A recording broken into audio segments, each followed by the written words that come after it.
있는 식으로만 봐야 되겠네요. F값은 문제에 주어졌으니까, 일정 어떤 값을 주어졌으니까 질량이 2배가 되면 이 값이 증가하죠. 2배로 증가하죠. 그러면 F가 일정하다고 했으니까 이동거리 S도 2배로 증가한다. 이렇게 돼야 되겠네요. 그래서 S의 증가하지 않는다라고 했으니까 틀렸네요. 6번 틀렸다. 문제에서 F를 상수값으로 주어졌으니까 D번이 틀리다고 볼 수 있겠습니다. F값이 상수값 주어지지 않고 뭔가 어떤 질량에 따른 변수라고 한다면 달라질 수 있는데 이렇게 해서 12번까지 다 풀었고요. 9번. 9번 앞으로 돌아가서 9번 한번 풀어볼까요? 110페이지에 9번을 보도록 하겠습니다. 110페이지에 9번 지워도 되겠죠?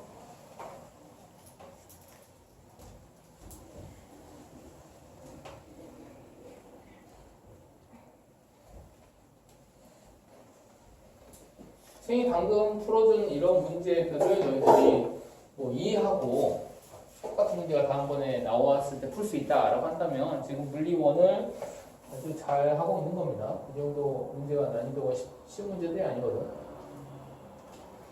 자, 110페이지에 9번을 보도록 하죠. 110페이지에 9번. 그림은 연직 방향으로 나타나는 1kg의 물체의 위치를 일정한 시간 간격으로 나타낸 것이다. A와 B점 사이의 중력 포텐셜의 차이가 4줄이고 B에서의 속력은 A에서의 속력의 3배이다. 조금 어렵네요. 자, 조인 값을 한번 적어볼까요? A, B, C 지점이 있고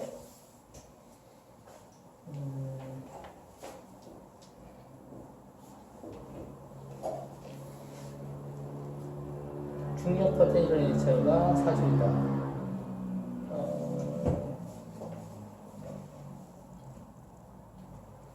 A의 속력을 V라고 한다면 여기서는 4V가 된다는 거죠.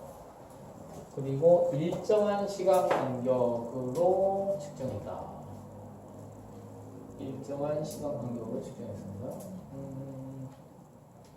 자, 그러면 이 어려운 문제다. 어려운 문제. 4V. 속력 4V로 하지 않았나요? B에서의 속력은 A에서의 속력, 3배이구나. 미안합니다. 3배. 3배다. 3V다. 라는 거죠. 자, 어디서부터 해줘야 될까?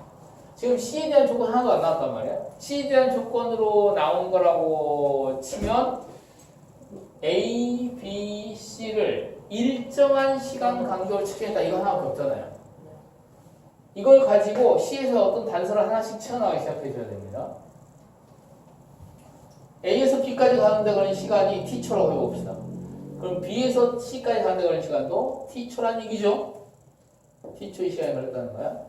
그리고 이렇게 쭉 떨어질 때 이 물체 운동은 무슨 운동입니까? 등가속도 운동이죠. 등가속도 운동이야. 등가속도 운동이라고 하는 거는 속도가 일정하게 변한다는 거죠. 이건 점점 증가하고 있는 상황이죠. 속도가 일정하게 같은 시간 동안 같은 값의 속도가 변한다는 거예요. 자, 그걸 가지고 이때 속도를 알 수 있겠네. 이때 속도가 얼마 됩니까? 5V. 그렇죠. 이게 5V 된다는 걸 알 수 있죠. 이 속도가 5V 된다는 걸 알 수 있죠. 자, 그러면 여기까지 보였으면 이제 다 처음 시작을 제대로 잡았으니까 바로 다 이제 구할 수 있습니다. 자, 시간에 따른 속도 그래프를 그려봤을 때 이건 속도가 이렇게 쭉 일정하게 증가한다는 겁니다. 이때가 A일 때고 이때가 B 위치에 있을 때고 이때가 C 위치에 있을 때야. 걸린 시간은 T초끼리 T초 시간 간격이 되고 이때 속도가 V라고 한다면 이때 속도가 3V가 되고 이때 속도가 5V가 되는 겁니다. 자, 그러면 이렇게 등가속도 운동하고 있는 상황에서는 평균 속도가 딱 중간값이 된다고 했죠. A에서 B까지 이동하는데 평균 속도는 얼마가 될까요? A에서 B까지의 평균 속도는 얼마가 될까? 딱 중간값이 돼요. 2V가 됩니다. 이 과정에서 평균 속도는 2V가 돼.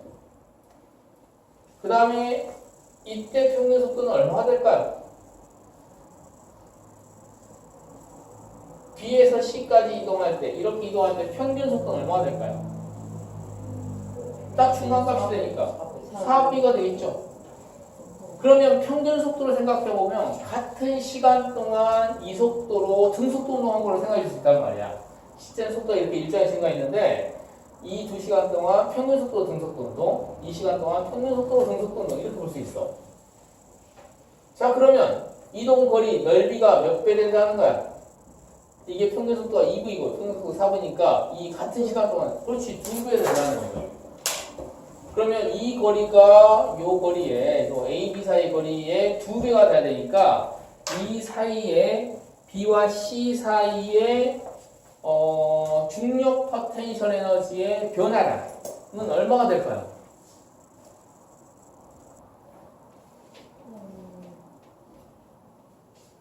이동 거리가 평균 속도가 2배고 A에서 B까지, B에서 C까지 평균 속도가 이쪽이 2배란 말이야. 이동 거리가 이쪽이 2배야. 이동 거리가 2배입니다. 같은 시간 동안 뛰었으니까. 그러니까 낙한 높이도 2배가 되니까 중력 포텐셜 에너지의 감소량이 여기서 4줄만큼 감소했어. 그럼 여기서 몇 줄 감소했어? 여기서 8줄만큼 감소합니다. 그러면 중력 포텐셜 에너지가 8줄만큼 여기서부터 여기까지 감소했으면 운동 에너지 증가량은 또 여기서 8줄 되겠죠. 여기서 운동 에너지 증가량이 4줄이었다. 여기서 운동 에너지 증가량은 또 8줄만큼 증가한단 말이야. 우선 여기까지 해석을 하고 보기를 한번 보도록 할까요? A와 B 사이의 거리는 0. 질량이 1kg으로 나와 있구나. 자, 질량을 가지고 또 중력과 속도는 11로 나와 있네요.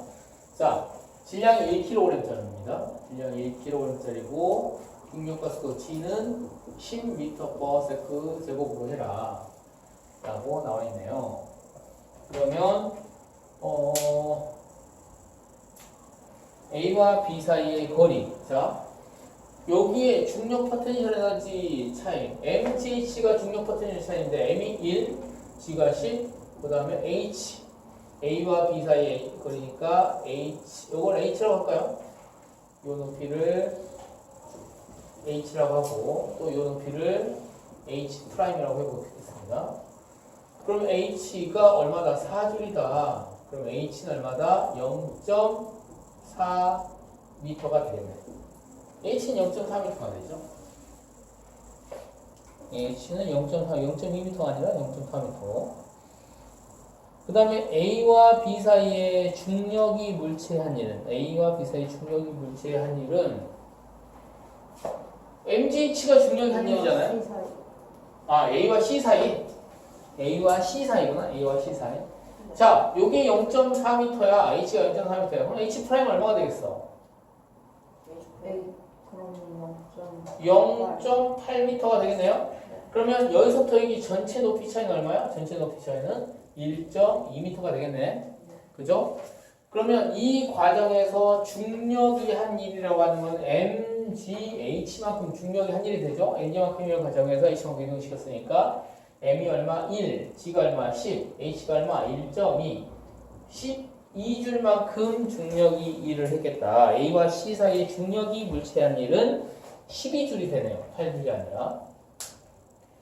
그 다음 C에서 물체의 운동에너지, 이게 좀 어렵겠구나. 자, C에서 물체의 운동에너지는 얼마인가? 자, 이거 어떻게 구합할까요? C 지점에서 물체의 운동에너지. 자, 이건 지우고 C 지점에서 물체 운동에너지는 식으로 표현해보면 이렇게 되죠. C 지점에서 운동에너지를 EKC라고 해볼까요? C 지점에서 운동에너지는 2분의 1 곱하기 M 얼마? 1 곱하기 5V의 제곱. 우리가 문자로 표현한 V, 3V, 5V라고 한다면 5V 전체 제곱. 그러면 2분의 25V의 제곱이 되겠네요. 이걸 구하라고 하는 건데, 그럼 V만 알면 되겠다. 그죠? V가 얼마 값인지만 알면 되겠네요. 그죠? 자, 그럼 이거 어떻게 하냐면 형 여기 보세요. 쉬는 시간에 넘어서 지금 짜증났죠? 조금만 기다려보세요. 이거까지 하고 쉽시다.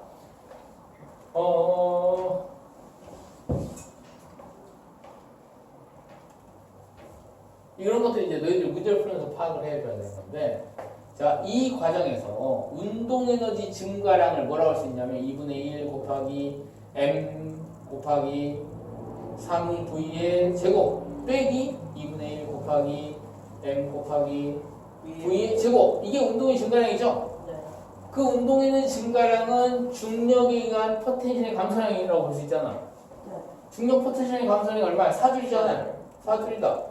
이걸 가지고 구할 수 있습니다. m은 1이라고 써있잖아요. m은 1입니다. m 1이야.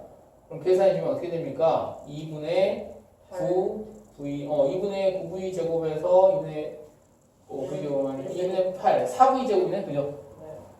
4v 제곱은 4줄이다. 뭐 이렇게 나오나? 네. 그럼 v 제곱은 1이네요. v는 1이네요. 네. 여기다 1 집어넣으면 얼마야? 이거는 12.5가 나오네요. 그죠? V제곱 1. V제곱 1이니까. V제곱에다 집어넣는 거야. 그럼 10.5씩 나오죠? 그래서 디귿번 C에서 물체 운동 에너지는 12.5J다. 이것도 맞네. 여러 가지 풀이 방법이 있을 수 있습니다. 선생님이 그 중에 하나를 풀이한 것이고, 이거는 선생님이 생각보다 이것보다 좀 더 간단한 풀이가 있을 수 있을 것 같아.